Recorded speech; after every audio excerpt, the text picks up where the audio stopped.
Good morning and welcome to today's Provincial Virtual Learning Exchange. The Virtual Learning Exchange consists of two separate webinars. The first webinar, which will begin shortly, is on the topic of immigration pathways for temporary residents. We have presenters here from IRCC and from BC PNP.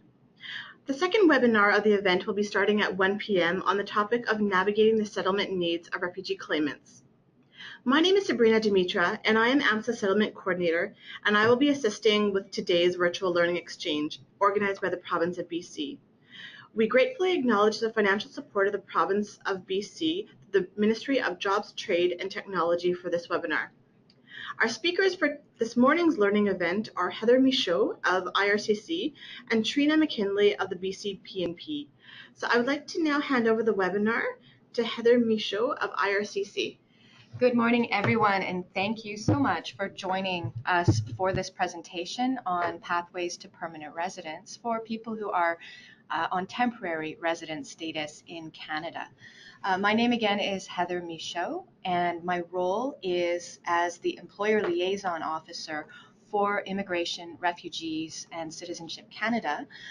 I'm responsible for the province of British Columbia, and I do outreach and engagement with employers, other stakeholders, post-secondary institutions to provide information about IRCC programs, including Express Entry, which you'll learn a lot about today.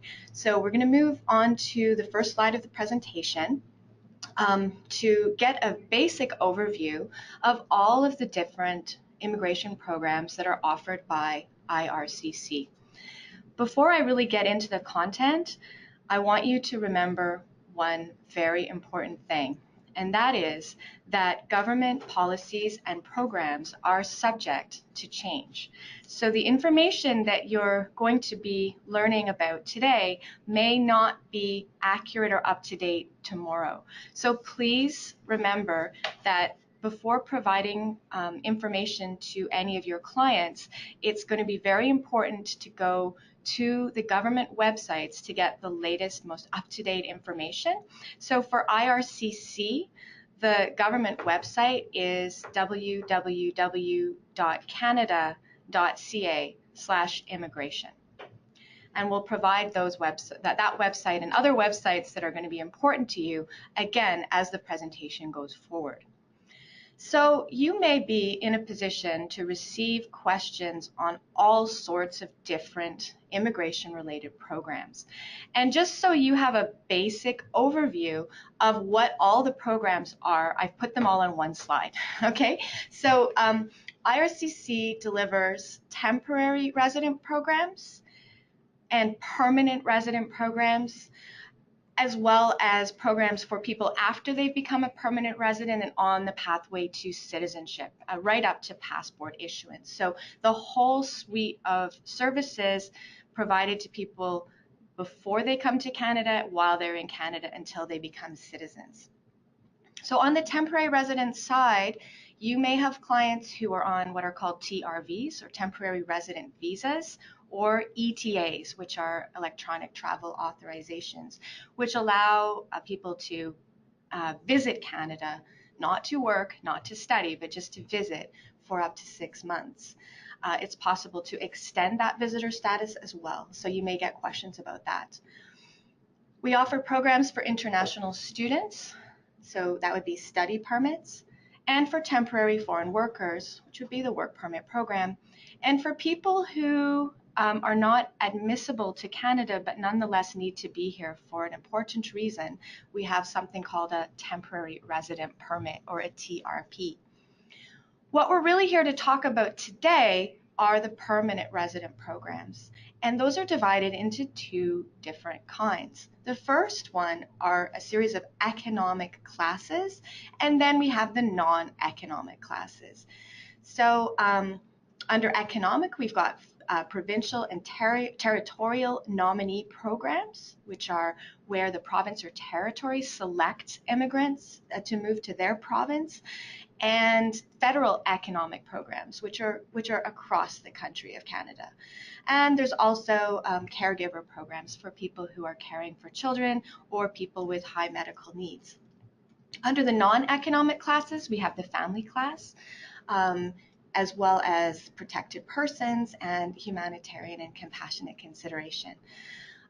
Once people have permanent resident status, IRCC also processes permanent resident cards and determines whether or not people maintain their permanent resident status. So we'll move on to the next slide to look specifically at the non-economic programs. We're not going to spend a lot of time on these today, but I just want you to know they exist because some of your clients may wish to access these programs.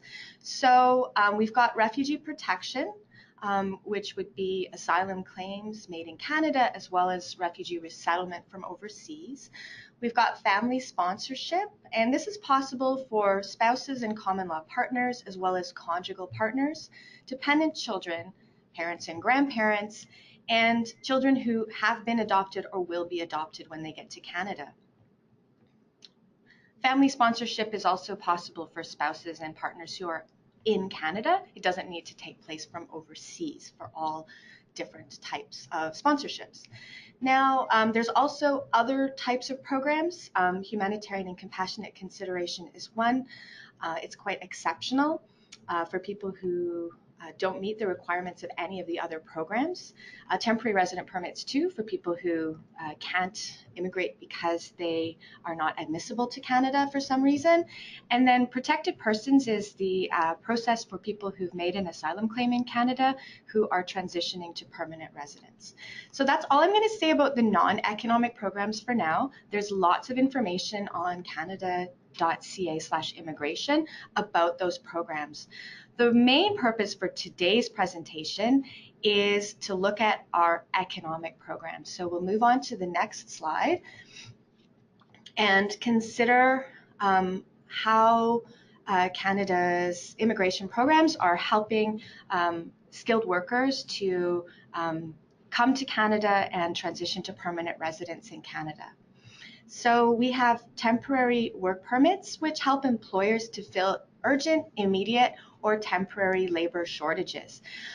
There's the temporary foreign worker program. So many of your clients will be here on a work permit that required a labor market impact assessment that is issued by Employment and Social Development Canada, ESDC, through Service Canada, the service provider on the ground across the country. Some other clients will be on International Mobility Program work permits, and this is an IRCC program for people who are exempted from the need for a labor market impact assessment because of benefits to Canada that come from having those skilled workers here contributing to our economy. And the latest program that we have rolled out in coordination with ESDC and CBSA, the Canada Border Services Agency, is the Global Skills Strategy, which is for high-skilled workers who are in innovative roles and contributing to the Canadian economy. So I'm not going to talk about temporary work permits any more than that, but I can address questions that you may have on that topic. The main thing we're going to focus on from this point forward are permanent resident programs, and especially on express entry, for those of you who may not understand yet how that process works. It's only been in place since 2015. Some of the programs that are outside of express entry include the Quebec Skilled Worker Program. Quebec has its own immigration programs, which it administers, and it selects its own skilled workers to come and settle in the province of Quebec. For immigrant entrepreneurs, we have the Startup Business Class, which enables entrepreneurs to get a permanent resident visa as they start a business in Canada. And we also have a self-employed program, which is specifically for artists, athletes, and farmers. And I already mentioned caregivers who are caring for children or persons with high medical needs. And then we have 4 programs which are accessed through the Express Entry system. Express Entry is Canada's flagship application management system, and we'll talk about it in a lot of detail. Applications to the Federal Skilled Worker Program, the Federal Skilled Trades Program, the Canadian Experience Class, and part of the provincial and territorial nominee programs are accessed through the Express Entry system. Next slide. Great. So that's a lot of programs, right? You've just had a coverage of so many different options under IRCC's offerings. And so how do you advise your clients on which might be the right program for them? Well, IRCC does have a tool online on the website, which is called the Come to Canada tool, which will allow anybody who is interested in coming to Canada temporarily or permanently to find out which programs they may be eligible for. So all you need to do is go to this website, click the Start button, and answer a few questions, and then be directed to programs that might be the right ones for the individual. So we'll move on. So Express Entry is a way for people with skilled work experience to apply to immigrate to Canada. It replaces the old first in, first out system and enables the federal government to issue invitations to candidates who are best positioned for economic success in Canada. So there's some real advantages to Express Entry over the old system. We can offer faster processing, no backlogs, ensure that immigrants have strong economic outcomes after they get to Canada. We have provided a greater role for employers and provinces and territories in the selection of immigrants. And one thing to note, that job offers and provincial nominations, while they are an asset under the Express Entry system, they're not required in order to immigrate to Canada through the federal programs. So it's possible for someone who doesn't have any ties to Canada to get through Express Entry and be successful. Next slide. So this is how Express Entry works. The first step is for candidates to create an Express Entry profile. By answering questions about their skills, work experience, language ability, education, and other factors that will help them settle successfully in Canada. At the same time, they can register in the Canada Job Bank to potentially find links to Canadian employers who are looking for their skills. In order to be accepted into the Express Entry pool, the candidate must meet the eligibility criteria of at least one of the federal economic programs. So that would be skilled worker, skilled trades, or Canadian Experience Class. And based on their profile information, they will receive a score. And based on scores, candidates in the pool are ranked top down, and those who score highest are invited to apply for immigration in invitation rounds that take place on a regular basis. Once they're invited to apply, they then submit their application for permanent residence online and are processed quickly to permanent resident visa issuance within 6 months in about 80% of cases. Moving on. There's some basic concepts that you'll need to understand before you can really understand the federal or provincial immigration system. One of those concepts is the National Occupational Classification, or NOC. So this is used by the Government of Canada to classify all work in the Canadian economy according to occupational area and skill level.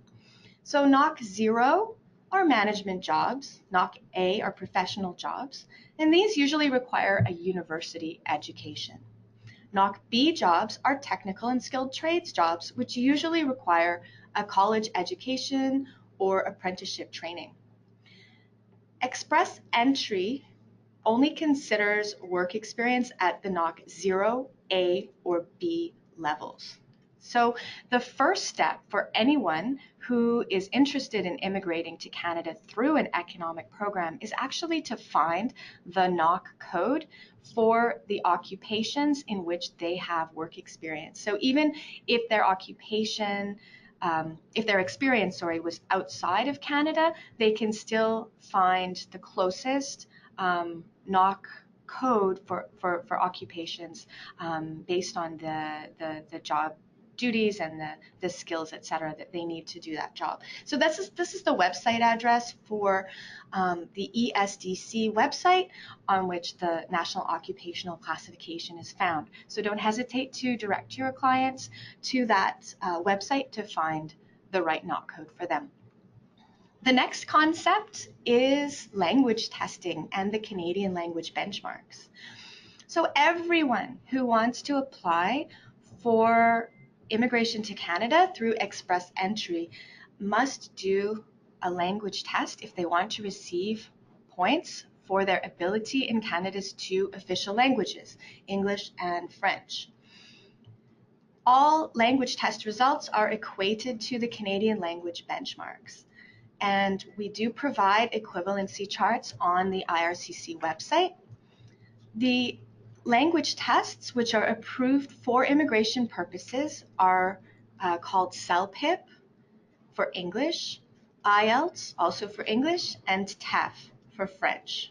So all of these tests are going to provide a score on 4 different abilities. So writing, speaking, reading, and understanding.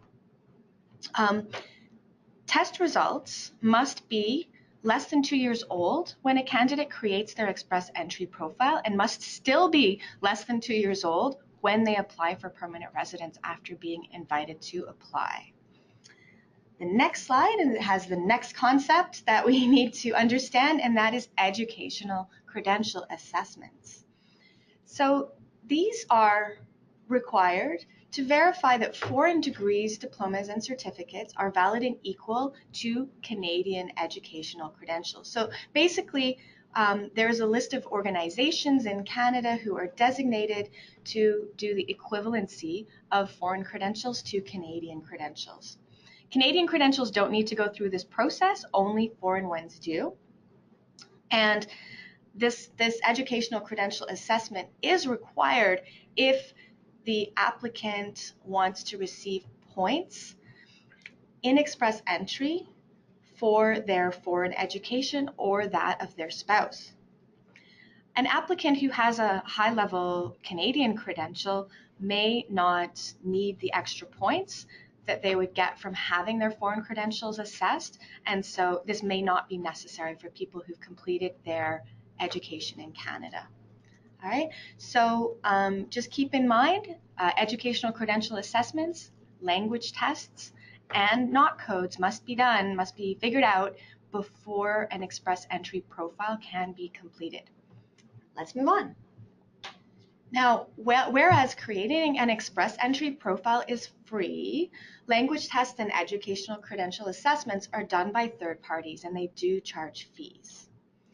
Once an applicant has created a profile and which has been accepted into the express entry system, it's very important that they keep that profile up to date at all times. So if they get a new job offer or new language test results, or they complete some more education, they can get more points and therefore be more likely to be invited to apply for permanent residence. So it's very important that they update that information in the profile, but equally if their family composition changes or they move and get new contact information.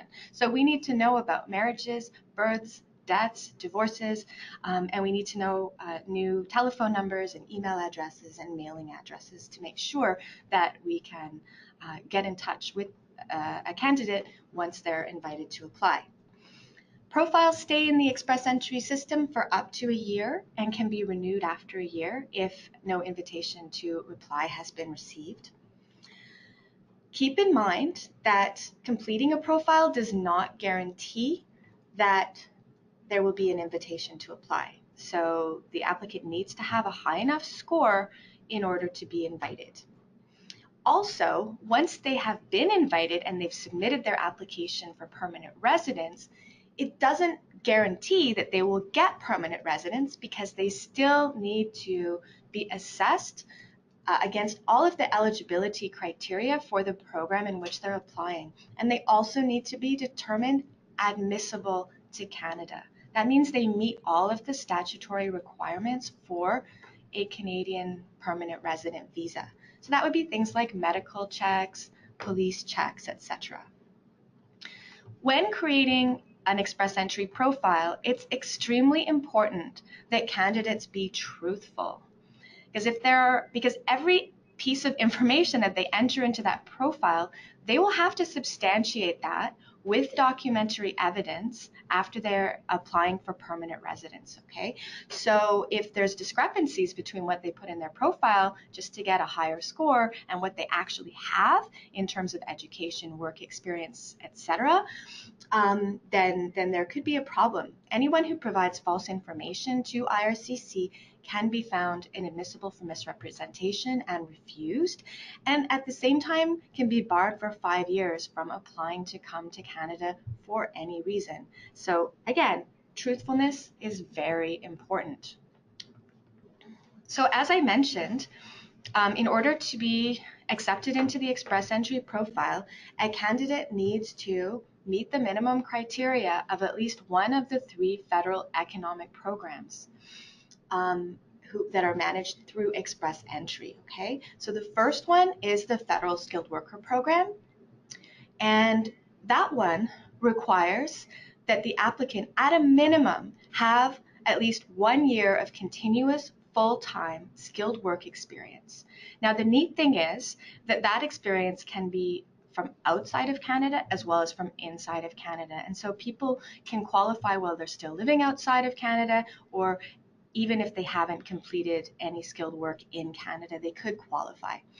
They need to have a pretty good level of ability in at least one of Canada's official languages, and that ability must be supported by a language test. They must also provide evidence that they have completed secondary education or higher, and foreign credentials would need to be supported by an educational credential assessment. Now, the Federal Skilled Worker Program has its own point system.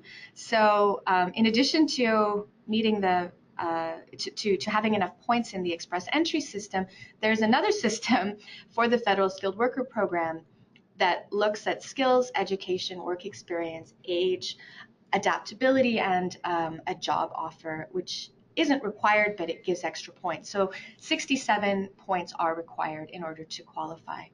Now, the great thing is that with all these confusing point systems, the system, the online express entry system will actually calculate all of these points for the applicant, so the applicant doesn't need to worry about not getting the right number of points, as long as they input all the information correctly and provide their language test results and educational credential assessments. The next program, we need to go back to the last slide, sorry. The next program is the Canadian Experience class. So this one also requires 12 months of skilled work experience, but this experience must be in Canada.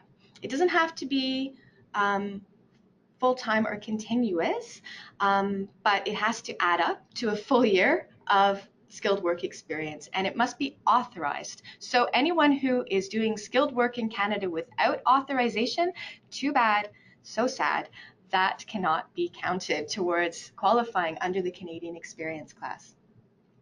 Language requirements for this class are dependent on what the level of occupation is. So there's a higher requirement for higher skilled occupations and a lower requirement for lower skilled occupations. Again, needs to be supported by a language test, and the education again needs to be supported by an educational credential assessment. There is no points system for the Canadian Experience class. The Federal Skilled Trades Program is the third program. This one requires at least 24 months or 2 years of full-time work experience in a skilled trade. So these are NOC B occupations. Language requirements are a little bit lower. for this category, and it's very, very important that the applicant meet the occupational description that's set out in the National Occupational Classification for their trade. Now, they do need to have 2 years of experience in the trade, but they don't necessarily have to be certified to perform that trade in the province where they're living. If they do, then they don't need to have a job offer in order to qualify in this category. But if they don't have the certification to practice in the province, then they do need to have a job offer to qualify in this category. All right, let's move on to the next slide. Finally, we're going to have a closer look at the Comprehensive Ranking System, or CRS. This is how the points are awarded in Express Entry. And as I said, the system calculates the points for you, and so you don't really need to understand this too well because it's a little bit complicated. But what you can see is the points are awarded for core human capital factors, spouse factors, skills transferability factors, and then there are some additional factors. And these are the things that we're going to concentrate on because they can really be the difference between making the minimum level of points required to be invited to apply and not making it. So we've got age, education, official language, Canadian work experience, combinations of factors as the core factors. Now, the additional points include provincial nominations, job offers, Canadian education, proficiency in both of Canada's official languages, including French, and having a sibling in Canada. Let's move on. Now, if someone hasn't done their language testing or their foreign credential assessment yet, they can still get an idea of how many points they'll get in the Express Entry system by using the CRS tool. So take note of this website or have a look at it in the PDF handout of this presentation. And you can go there and try out this tool to get a fairly good idea of how many points that you get after completing the language testing, the foreign credential assessment, and everything else that's required to create that Express Entry profile. So this is just a quick way that you can help your clients understand if they might be eligible under Express Entry. So the highest scoring candidates who are in the pool get invited at each round, and rounds of invitations take place every 2 or 3 weeks. So those who are most likely to be invited have a high level of skills, education, language ability, and work experience. Those who are nominated by a province or territory under the Express Entry stream of a provincial nominee program have a very high chance of being invited to apply quickly. And those who have a valid job offer in Canada or who have studied in Canada or have Canadian work experience are most likely to have more points and to be successful getting through this process. How do we determine how many candidates we're going to invite to apply in each round? It's based on the Government of Canada's annual levels plan for immigration, and that is approved in Parliament at the end of each year. And we've actually just approved a multi-year levels plan, so you can see how many workers, skilled immigrants we are going to be inviting in 2018, 2019, and 2020 just by having a look at the immigration levels plan. We also only invite the number of applicants whose applications we can process within the service standard of 80% of applications within 6 months. So we want to make sure that we don't have backlogs or increasing processing times.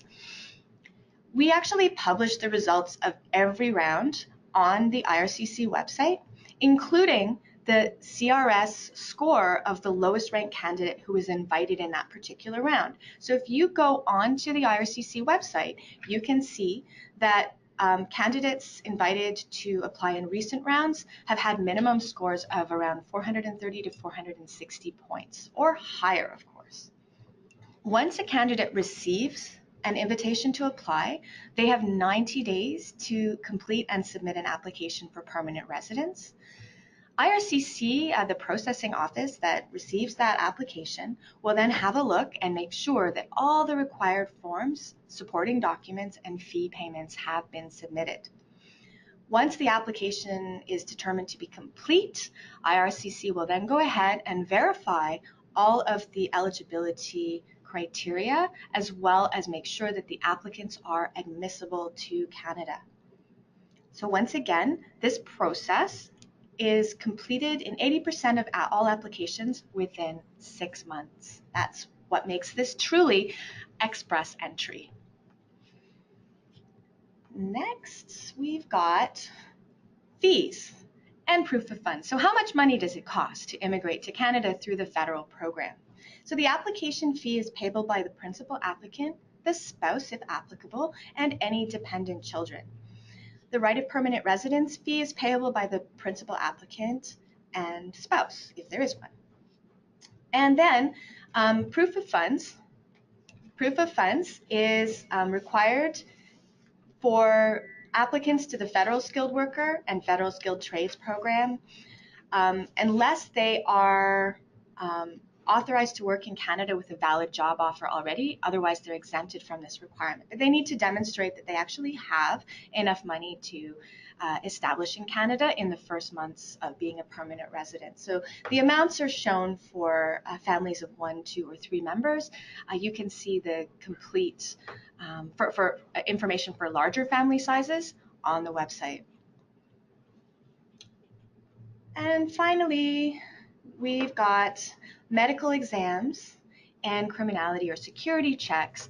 Now, no matter what category someone applies under to become a permanent resident of Canada, whether it's a federal program like the ones I've spoken about, or a provincial or territorial nominee program, everyone has to go through the same process to be assessed by IRCC to ensure that they are admissible to Canada. And that process involves completing a medical exam. So everyone in the family, whether they are accompanying the principal applicant or not, will need to do a medical exam. And also, if they're an adult, they'll need to provide police certificates from countries where they've resided. So everyone who applies needs to expect to go through this process, as well as fill out an application form which provides information about their personal history, where they've lived and worked, etc. Now here is where you can go to get further information after this presentation. On the IRCC website, there is a web page for all of the different categories that I've spoken about. There's also a help center where you can go and just type in questions in plain English or French and get answers, get detailed information that's even more in depth than what you'll find on the main web pages. So keep in mind that that help center exists. And you can obviously find the main web pages for Express Entry at canada.ca/express entry.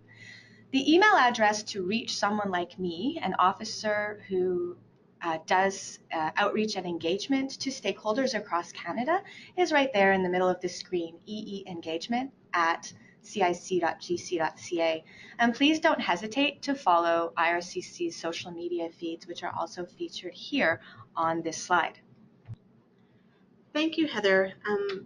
I would now like to hand over the microphone to Trina McKinlay of BC PNP, who will be continuing our presentation this morning.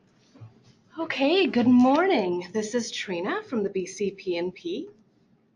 The first thing I want to do, we will have a slide towards the end of the presentation that has website addresses, but I'm going to give it to you right now for people who want to write it down.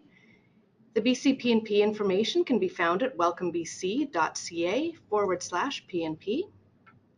And the other thing you're going to hear me reference a number of times throughout the next half hour is the BC PNP Program Guide. I would recommend that you go to our website and find this guide, or you can simply Google BC PNP Program Guide and save it to your desktop. The reason I say this is if you print it off, you'll only have the current version right now. Like all programs, they are subject to change, and the BC PNP Program Guide which is a PDF document you'll find on the website. It is always, whatever's on the website is always the current requirements. So go to the next slide.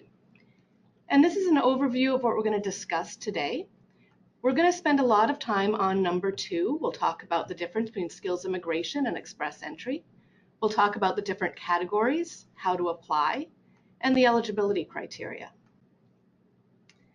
We'll talk as well about the BC PNP Tech Pilot and the entrepreneur immigration. But number 2 is going to be kind of the highlight for today. So one question you might have is, what is the BC PNP? So this is a provincial immigration program aimed specifically at skilled workers who wish to live and work in BC.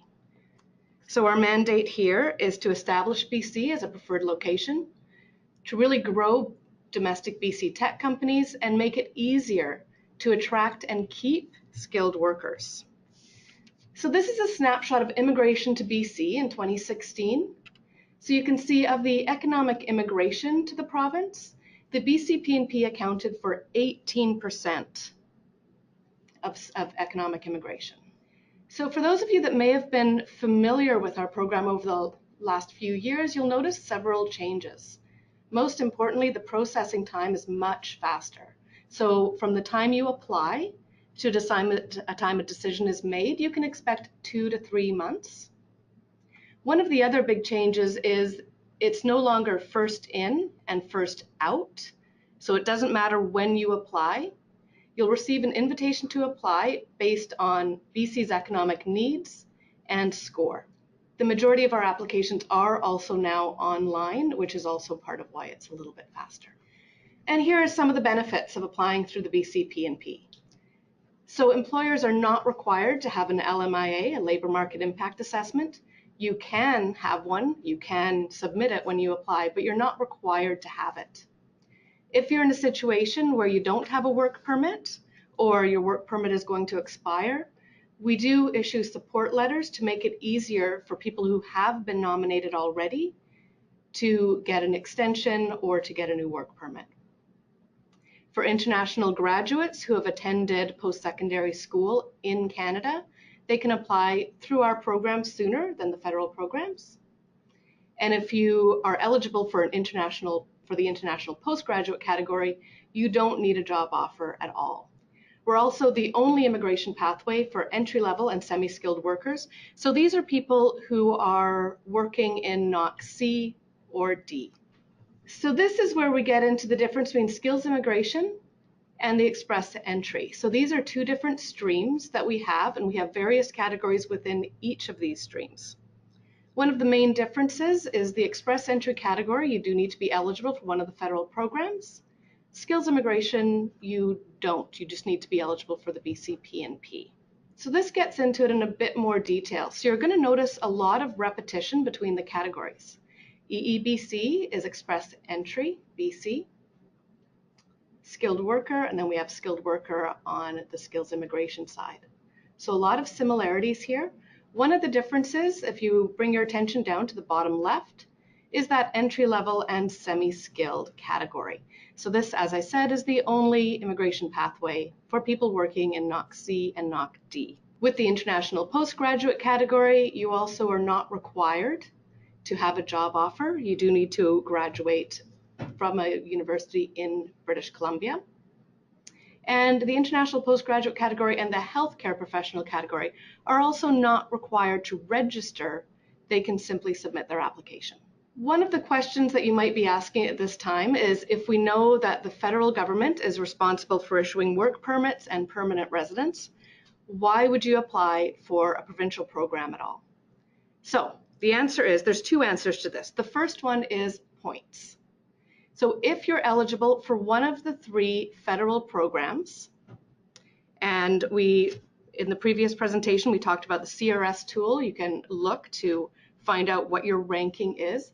If you're concerned about points, you can apply through the express entry, one of the express entry categories at the BC PNP. If you're nominated, you'll receive 600 points to go into the federal express entry pool. So in other words, if you look at your ranking, let's say your ranking is somewhere around 400, you decide to apply to the BC PNP, you are nominated, then you receive 600 points, and now your score is around 1,000. So this is a great opportunity for people who are eligible for one of the federal programs. However, if you are not eligible for one of the federal programs, then there's the skills immigration category. You do need to be eligible under the one of the categories, as we'll talk about in more detail, but you don't need to be eligible for one of the federal programs when you apply to this one. So this is the process that you'll go through to apply if you're taking that skills immigration process. So you do need to have a job offer. Your employer will be required to submit documents as well as you. So you always start off with that job offer, and then you register for the BC PNP. You can only have one registration at a time, but you can register and withdraw and re-register more than once.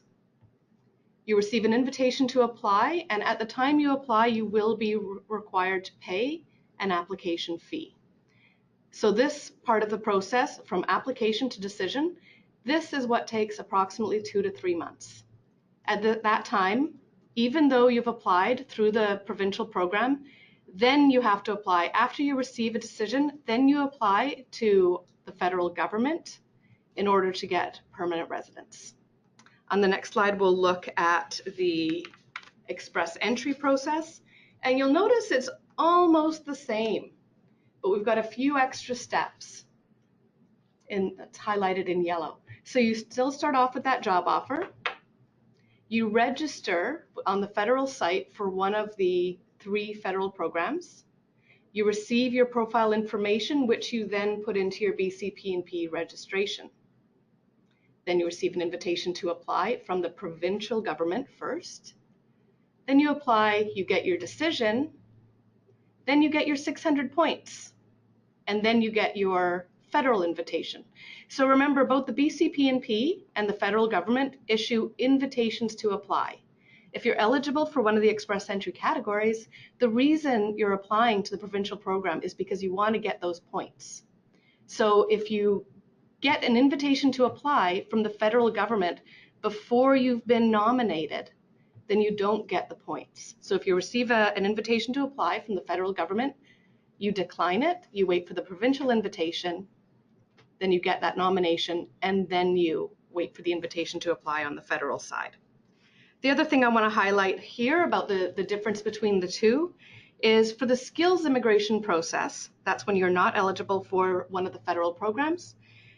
The processing time on the federal side after you receive your nomination from the BC PNP is approximately 18 months.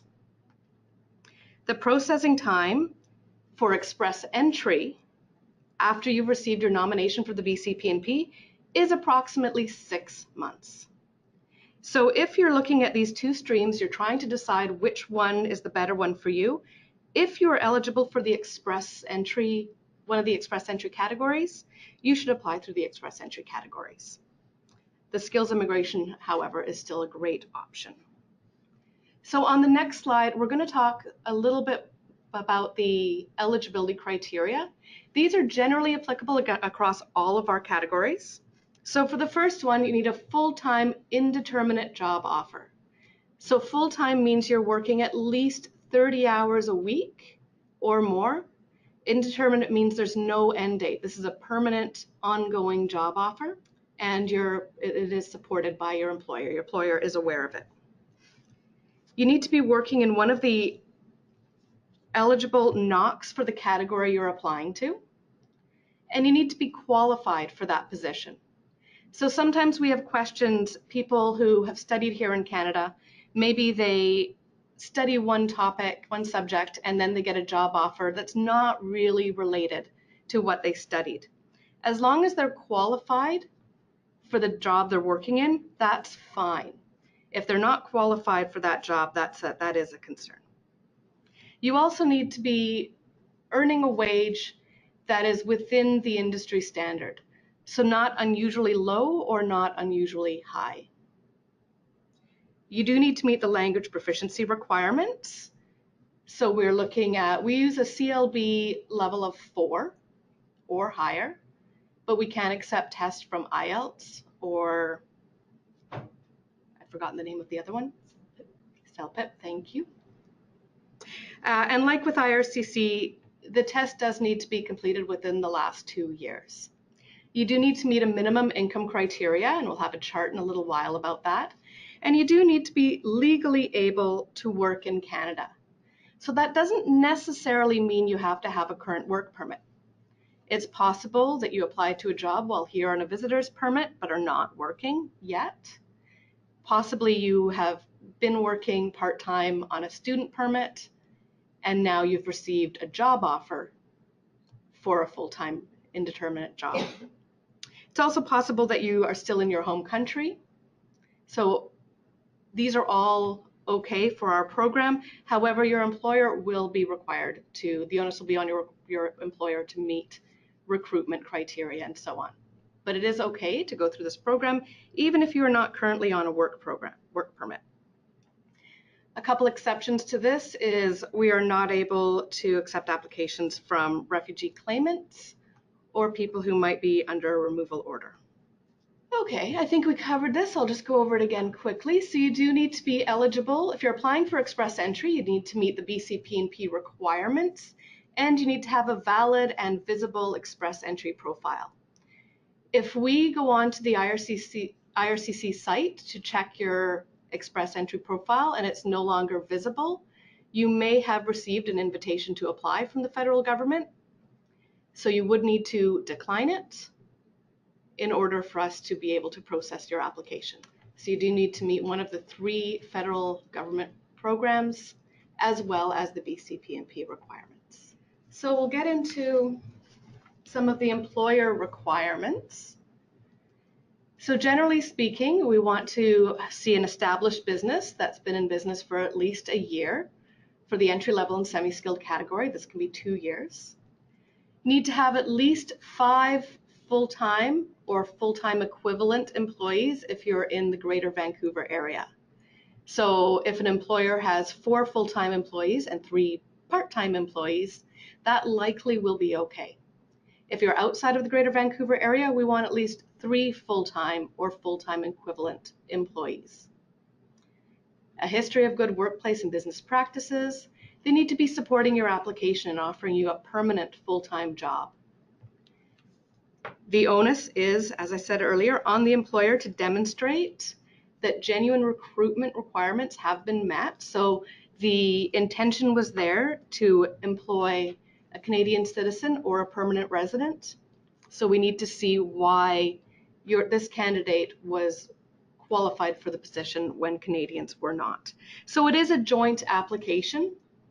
It is important to make sure you have your employer's support. Okay, so let's talk about some of the categories. The next slide is about skilled worker. So again, on the left, you see the employer requirements will need to be met. And then regardless if you're applying under the SI stream or the express entry stream, it's more or less the same requirements. What makes the skilled worker category stand out is this minimum of 2 years related experience in the NOC that you have been offered. So if you've been offered a job and you haven't yet started, but you have 2 years experience doing that same kind of work, even if it's outside of Canada, we can take that into consideration. And you may be eligible under this category. The next category is entry-level semi-skilled. So this one's a little bit different. In this category, you do need to be currently working full-time for your employer. This is for a NOC C or D skill level. And this is also for very specific NOCs. Now, if you go to the program guide, it'll give you the actual NOCs that we can accept in this category. But generally speaking, these are in hospitality, tourism, food processing, and long-haul trucking.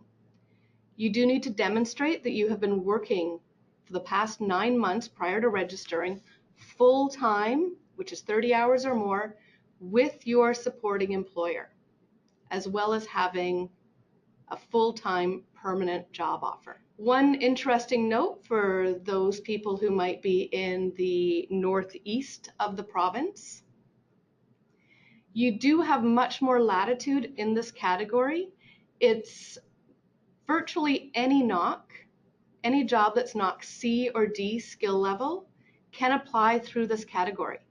The only exception to this is the residential caregiver program, and that's because there is a federal program for that type of work. And the next category we will look at is international graduate. So again, your employer is required to meet certain criteria, and the criteria for skills immigration and express entry are almost the same.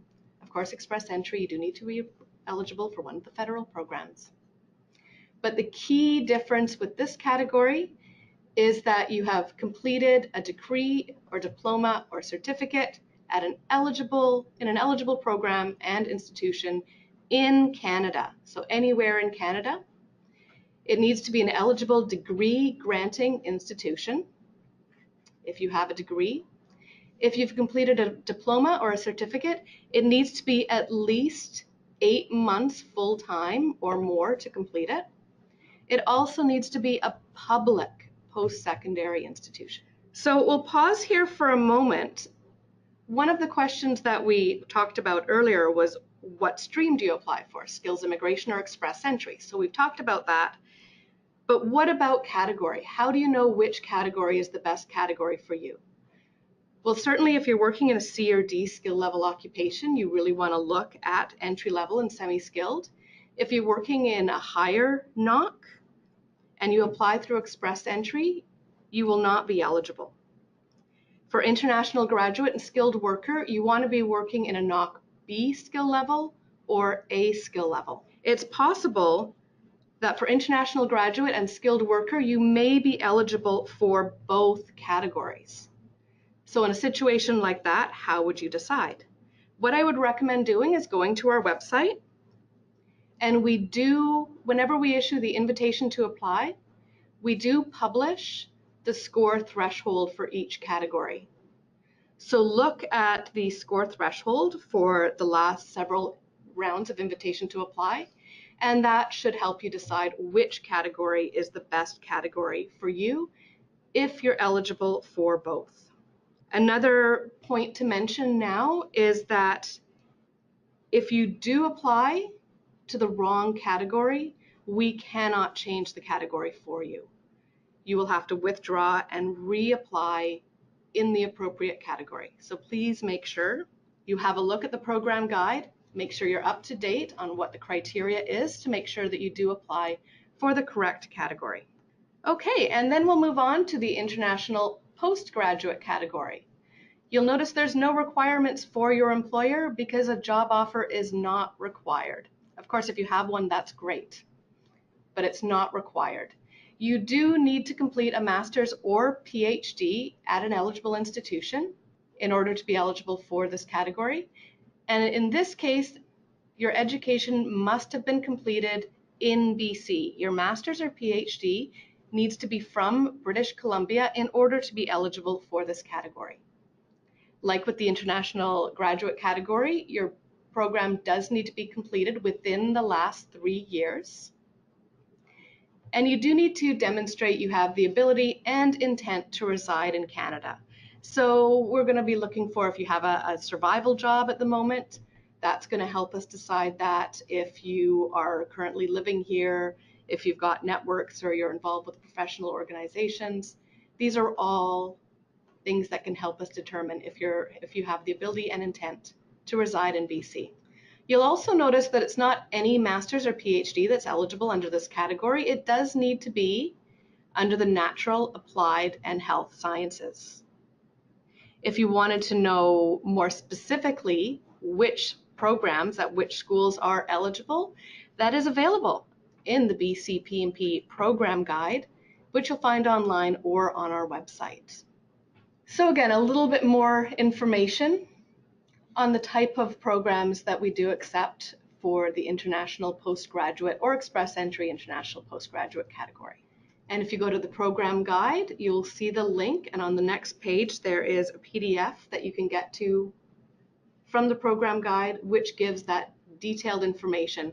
And it is quite detailed. It'll get into the different schools in British Columbia and the specific programs at that school that are eligible under this category. And keep in mind, the current one will always be the one available online. So the next slide will talk a little bit more about the minimum income requirements. So these numbers were taken from the 2015 low income cutoff. So you'll see the requirements if you're living in the Greater Vancouver Regional District or anywhere in the rest of BC is different. And for the provincial programs, we consider your family your spouse and your children. And that applies even if your spouse is not currently living here with you in Canada. So if somebody has a spouse and 2 children and they're living in the home country and you're here working in Canada, we're going to be looking at your minimum income as a family of 4. So in Greater Vancouver, that would be $41,140. So in the case, and I will add also, I'm sorry, that this is only your regular working hours that we consider. We don't take into account tips or overtime when we're calculating this amount. So in the case that you do have perhaps a larger family and you're not earning quite enough to meet the minimum income requirement, we can take into consideration your spouse's earnings if your spouse is working in Canada. We will need confirmation that they're working on a valid work permit or a study permit if it's part-time, and we will need to know how much they're earning. So additional information may be requested. So this is information for us to confirm that you will be able to economically establish in the province. And this is just a snapshot of how the registration points are calculated. So similar idea to the federal program, but a bit different. What I'll draw your attention to is the location under the economic factors. This was a question for IRCC before. So under the provincial program, we do give an additional 10 points depending on where you were living, as well as human capital factors, education, work experience, trade certification, and so on. On the next slide, I'm just going to look at invitation trends over the course of 2017. So remember at the beginning of the presentation, I spoke of one of the changes is that it's not first come, first serve. Invitation to apply are issued all year based on score and economic needs. And we don't start the year at 0. So you can apply anytime.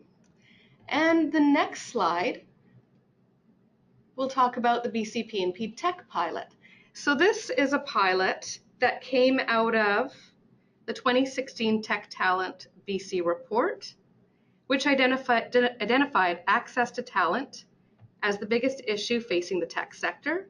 So what this is, we've identified 32 specific knocks out of this study that receive priority processing through our program. So the next slide, we'll look at the 4 pillars. So the dedicated concierge service, this is support for employers who are trying to go through the process of supporting an employee. There are weekly invitations to apply based on these 32 occupations, priority processing, and you'll see BC PNP staff at networking and professional events. On the next slide, we'll get a better idea of what this means. So in addition to weekly invitations, your application will be assigned to a program advisor within 24 hours of applying to the program.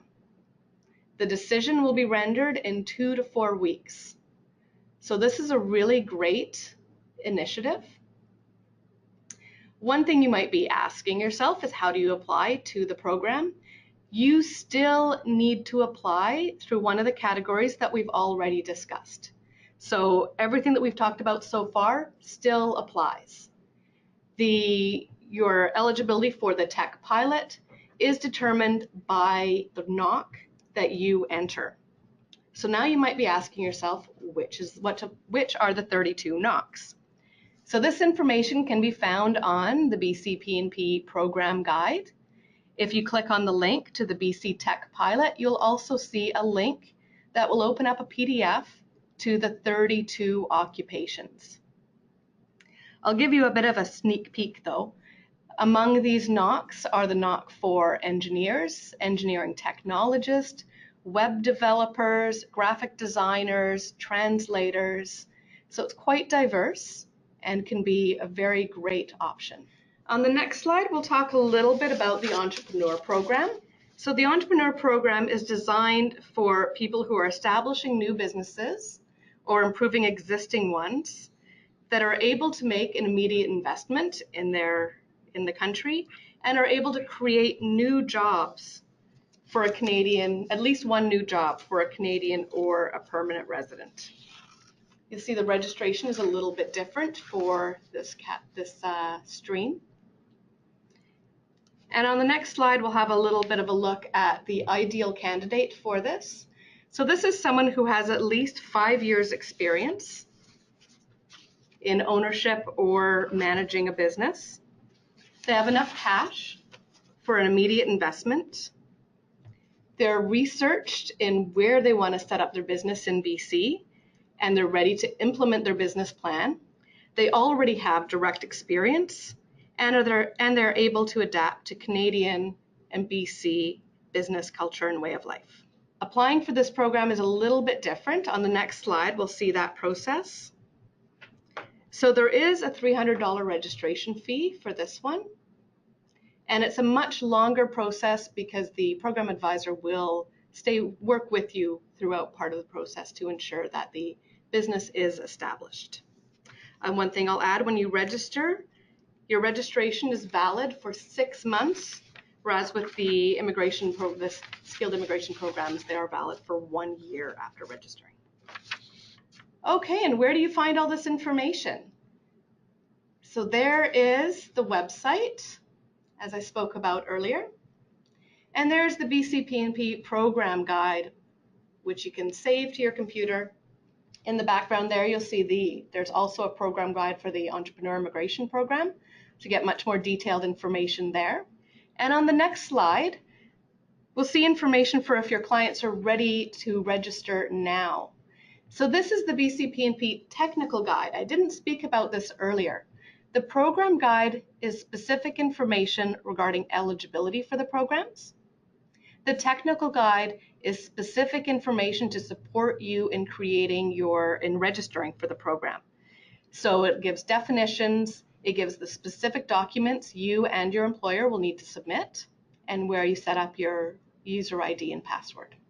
And to contact us on the next slide, if you have any other questions, pnpinfo@gov.bc.ca, or refer to our website for up-to-date information. So thank you, Trina, for sharing this very valuable information. There was a lot of various different components of information that you shared. But we would like to say thank you to Immigration Policy and Integration Branch of the Workforce Development and Immigration Division of the Ministry of Jobs, Trade and Technology for coordinating today's training webinar for the settlement sector. We would like to gratefully acknowledge the financial support of the Province of British Columbia through the Ministry of Jobs, Trade and Technology for this event. So thank you to everyone for joining us today. Thank you to Heather and Trina for answering all of our questions and for presenting all this content. And also thank you to the AMSA team for coordinating this event today. So our next webinar on today's Provincial Virtual Learning Exchange will be on the topic of navigating the settlement needs of refugee claimants. And that presentation will be starting at 1 p.m. So thank you for joining us today and see you shortly. Bye-bye.